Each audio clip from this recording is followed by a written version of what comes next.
বাংলাদেশে অবৈধভাবে বসবাস করছে হাজার হাজার ভারতীয় নাগরিক, কিন্তু তাদের প্রকৃত সংখ্যা কত তা নিয়ে রাজনৈতিক মহল থেকে শুরু করে সাধারণ মানুষের মধ্যেও রয়েছে নানা জল্পনা কল্পনা। সরকারি তথ্য অনুযায়ী প্রায় 25,000 বিদেশি নাগরিক অবৈধভাবে দেশে বসবাস করছে। এর মধ্যে শুধু ভারতীয় নাগরিকের সংখ্যাই প্রায় 8,500 বলে জানা গেছে। অর্থাৎ দেশে বৈধভাবে অবস্থান করা বিদেশিদের মধ্যে ভারতীয় নাগরিকরাই সংখ্যায় সবচেয়ে বেশি।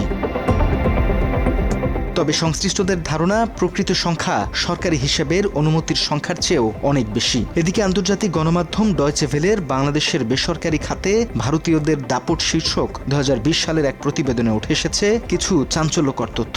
প্রতিবেদনে বলা হয়েছে বাংলাদেশে প্রায় 5 লাখ ভারতীয় নাগরিক বিভিন্ন সেক্টরে কর্মরত রয়েছে। তাদের মধ্যে মাত্র 10% বৈধ কাজের অনুমতি রয়েছে। বাকি 90% অর্থাৎ প্রায় 4.5 লাখ ভারতীয় নাগরিক দীর্ঘদিন ধরে বাংলাদেশে অবৈধভাবে কাজ করে যাচ্ছে।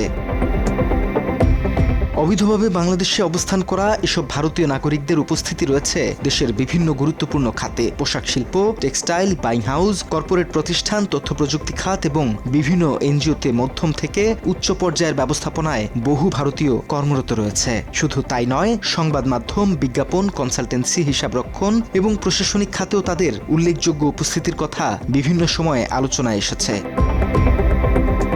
দেশের অনেকের মতে এসব সেক্টরে ভারতীয়দের অস্বাভাবিক দাপট এবং অদৃশ্য ক্ষমতার বলয়ের কারণে বাংলাদেশের হাজার হাজার শিক্ষিত ও দক্ষ তরুণ চাকরির বাজারে হতাশার মুখোমুখি হচ্ছে। তাদের দাবি, গুরুত্বপূর্ণ অনেক পদে দেশীয় জনশক্তির পরিবর্তে বিদেশি কর্মী নিয়োগের প্রবণতা কর্মসংস্থানের ক্ষেত্রে নতুন উদ্বেগ তৈরি করেছে। এর আগে বাংলাদেশে কর্মরত ভারতীয় নাগরিকদের সংখ্যা নিয়ে অন্তর্বর্তী সরকারের সাবেক আইন উপদেষ্টা ডক্টর আসিফ নজরুলের একটি বক্তব্য সামাজিক যোগাযোগ মাধ্যমে ব্যাপকভাবে ছড়িয়ে পড়ে। ওই বক্তব্যে তিনি বাংলাদেশে 26 লাখ ভারতীয় কর্মরত আছে বলে উল্লেখ করেন। আর এই স্বাধীন বাংলাদেশে কতজন ভারতীয় ওই দেশে চাকরি করে? আমরা পত্রপত্রিকা করি 26 লাখ ভারতীয় চাকরি করে। বাংলাদেশের ছেলেরা চাকরি পায় না, রাস্তায় রাস্তায় ঘুরছে, আর ভারতে সেখানে চাকরি করছে। মাত্র 30% টাকায় জমির মালিক হয়ে নতুন বাংলাদেশের গড়ে তোলার স্বপ্ন দেখা বাংলা বসতি। জানা গেছে অবৈধভাবে কর্মরত ভারতীয় নাগরিকদের একটি অংশ হুন্ডি বা বিভিন্ন আনুষ্ঠানিক চ্যানেলের মাধ্যমে প্রতি বছর বিপুল পরিমাণ অর্থ ভারতে পাঠাচ্ছে। এতে দেশের বৈদেশিক মুদ্রার রিজার্ভের উপর চাপ সৃষ্টি হচ্ছে বলে মনে করা হয়। একই সঙ্গে বৈধ কাজের অনুমতি না থাকায় তারা সরকারকে কোনো আয়কর বা ট্যাক্স দেয় না বলেও অভিযোগ রয়েছে। ফলে প্রতি বছর কোটি কোটি টাকার রাজস্ব হারাচ্ছে বাংলাদেশ সরকার।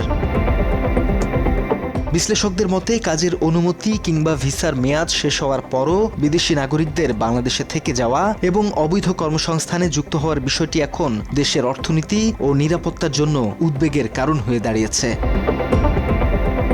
অন্যদিকে ভারতের সঙ্গে বাংলাদেশের চলমান 42টি উন্নয়ন প্রকল্পের মধ্যে 11টি প্রকল্প বাতিলের বিষয়টি বিবেচনা করছে বর্তমান বিএনপি সরকার। 2010 সালের পর 3টি পৃথক ঋণ চুক্তির আওতায় ভারত বাংলাদেশকে মোট $7.3 বিলিয়ন ঋণ সুবিধা দেয়। প্রস্তাবিত 11টি প্রকল্প বাদ পড়লে এই ঋণের পরিমাণ $2.62 বিলিয়ন কমে $4.68 বিলিয়ন নেমে আসবে।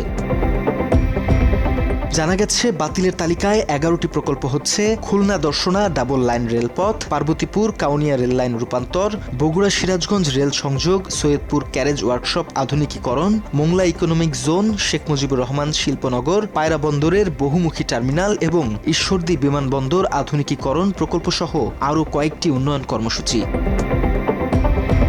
ফলে একদিকে দেশে অবৈধভাবে অবস্থানকারী ভারতীয় নাগরিকদের সংখ্যা ও তাদের অর্থনৈতিক প্রভাব নিয়ে যখন প্রশ্ন উঠছে, অন্যদিকে ভারতের সঙ্গে উন্নয়ন সহযোগিতা ও ঋণ নির্ভর প্রকল্পগুলো পুনর্মূল্যায়নের উদ্যোগও নতুন করে আলোচনায় এসেছে। দুই বিষয়ই এখন বাংলাদেশ ভারত সম্পর্কের ভবিষ্যৎ এবং দেশের অর্থনৈতিক স্বার্থ নিয়ে নতুন করে আলোচনা পর্যালোচনার জন্ম দিয়েছে। Desk report, Bangla addition.